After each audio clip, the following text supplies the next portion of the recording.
তো চলে গেছিলাম হচ্ছে হ্যাং আউট ক্যাফেটা মোস্ট ভাইরাল একটা ক্যাফে অ্যান্ড বিকালেই গিয়েছিলাম।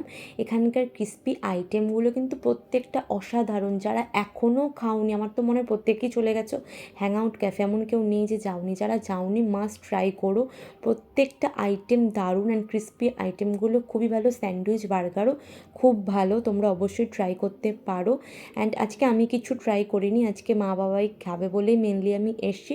অ্যান্ড সাথে সাথে ভেতরে অ্যাম্বিয়েন্সটা তোমাদের সাথে শেয়ার করছি। এর আগেও প্রচুর হ্যাং আউটের ভিডিও আছে, অ্যান্ড পুরনো যে হ্যাং আউটটা ছিল ওইটা এখনও আছে, ওটার ভিডিও আমার প্রচুর রয়েছে। ওটাতে আগে এত গেছি, এত খেয়েছি।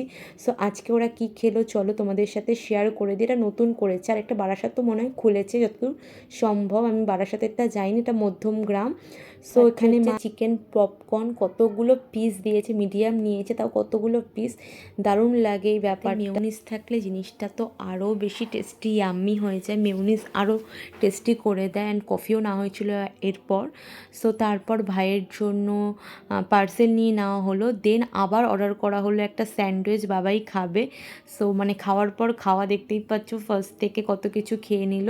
তারপর মাকে বলছিল, মা বললো না মা আর খেতে পারবে না, মার পেট ভরে গেছেই, তাই বাবাই দুটো স্যান্ডউইচ শেষ করবে। তারপর স্যান্ডউইচ শেষ করার পর এখন আমরা বাড়ি চলে যাব। সো এই ছিল আজকের ব্লগটা। ভালো লাগলে অবশ্যই লাইক, কমেন্ট আর একটা সাবস্ক্রাইব করে দিও। সাবস্ক্রাইব করতে কিন্তু কেউ ভুলো না।